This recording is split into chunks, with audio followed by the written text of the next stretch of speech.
What if the part of aging you actually feel, the slow fade of strength after 50, came down to just 5 holds?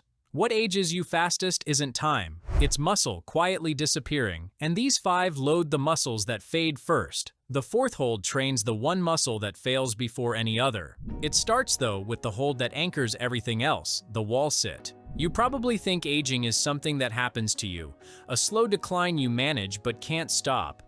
What if I told you the largest muscles in your body, the ones in your thighs, respond to steady tension at 70 almost the way they did at 40, and that holding them is one of the most direct ways to push back on decline? Your thighs are the engine of nearly everything you do upright. They stand you up, walk you upstairs, lower you into a chair, and lift you out of it. When they weaken, the whole structure of your day gets harder, and that loss is what most men mistake for simply getting old. This hold rebuilds that engine, so standing, climbing, and rising stay easy instead of becoming a daily negotiation. Stand with your back flat against a wall and walk your feet out until your knees bend toward 90 degrees, thighs working toward parallel with the floor. Press your back into the wall, keep your weight in your heels, and stack your knees over your ankles without letting them cave inward. The common mistake is dropping too low too fast and letting the knees drift past the toes, which strains the joint. Stay higher if you need to and sink lower over the weeks. Breathe slowly the whole time and never hold your breath. Hold for 30 seconds, rest, and repeat for 3 rounds. Every second under that steady load tells the muscle to hold its ground and rebuild.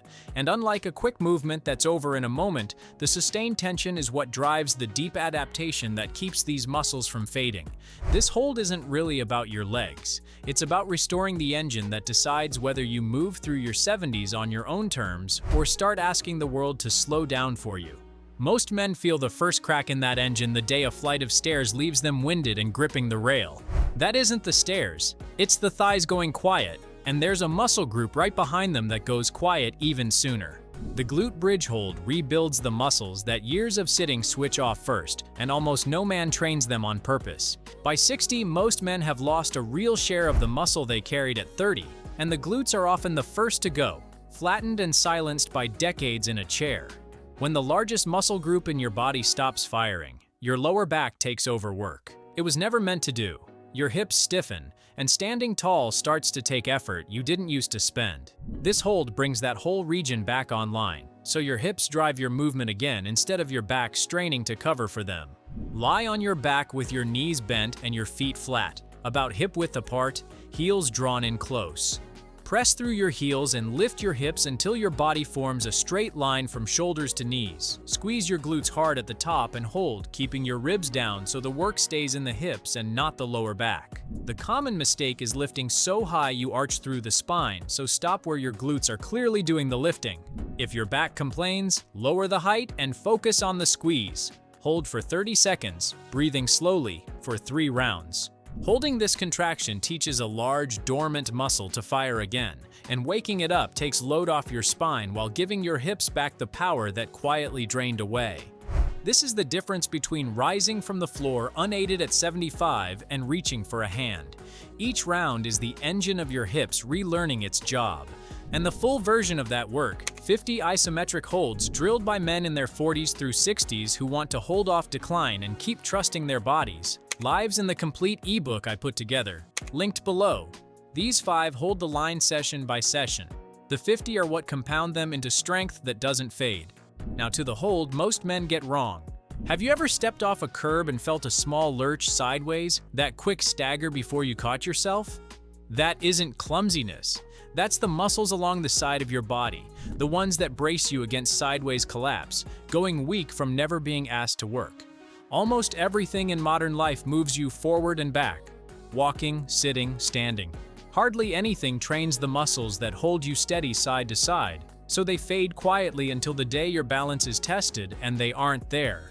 That is not aging. That is a gap in how you've moved for decades. This hold rebuilds the lateral chain that keeps you upright when the ground isn't even.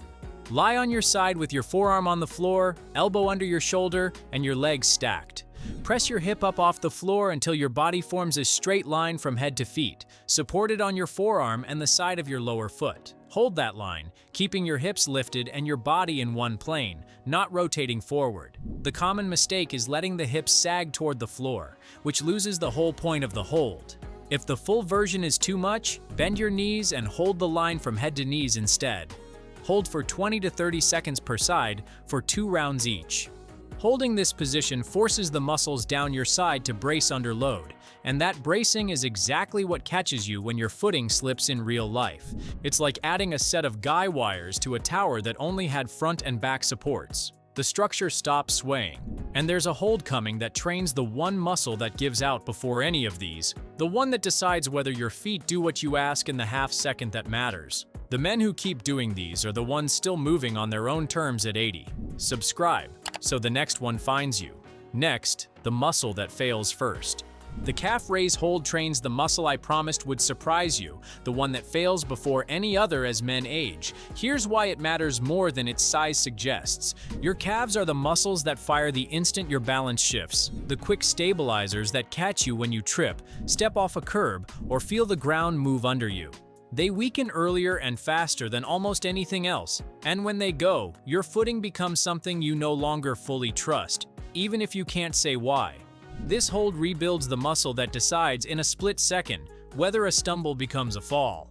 Stand tall, feet hip-width apart, near a counter or wall you can touch for balance. Rise up onto the balls of your feet as high as you can, then hold at the top. Weight spread evenly across the front of your feet. Keep your ankles steady, not rolling outward, and your body tall. The common mistake is bouncing at the bottom or letting the ankles wobble, so rise once and hold still. If balance is hard, rest 2 fingers on a counter, just enough to steady you, not to take your weight. Hold for 20 to 30 seconds, breathing slowly, for 2 or 3 rounds. Holding at the top under your own body weight rebuilds both the strength and the quickness of the muscle that protects you in the moments you never see coming. Can you picture stepping off an uneven curb at 75 and simply catching yourself? No lurch, no grab for the rail, your body handling it before you even register the wobble? That's what this hold protects. And the last one ties every muscle you've trained into one connected system. Ever watched a man your age lower himself into a chair in stages, one hand on the armrest, easing down the last few inches like he doesn't trust the trip? That hesitation usually traces back to a weak center, and your core is the link that ties your upper body and lower body into one machine. The deep muscles around your trunk are some of the most underused in the whole body, and when they fade, every other strength you have works in isolation instead of together. A strong center is what lets your legs, hips, and stabilizers act as one, which is what real lasting capability actually is. This hold rebuilds the link that holds the whole system together. Set your forearms on the floor, elbows under your shoulders, and stretch your legs out behind you so your body forms one straight line from head to heels. Hold that line, squeezing your glutes and bracing your midsection as if about to take a light punch, without letting your hips sag or pike up. The common mistake is letting the lower back drop, which strains the spine, so keep the whole body tight and level. If a full plank is too much, drop to your knees and hold the same straight line from head to knees. Hold for 20 to 30 seconds, breathing steadily for 2 rounds. Being able to hold this line under your own weight is the clearest sign the other 4 are doing their job, because a strong, braced center is what turns 4 separate strengths into one body you can rely on. This is the hold standing between a body that moves as one connected unit and one that feels like parts wearing out separately. Master this, and the whole set works together for the long haul. That's the full set, and it's all you need. Aim for 3 sessions a week with a rest day between them. 3 rounds of the wall sit, 3 rounds of the glute bridge hold, 2 rounds of the side plank on each side, 2 or 3 rounds of the calf raise hold, and 2 rounds of the plank to finish. Move slowly into every position, keep your breathing steady, and stay honest about your starting point, scaling each hold to where your body actually is today. If this video helped you, send it to one other man who could use it. And speaking of the muscle that fades first, if this was useful, the next video you should watch is right here.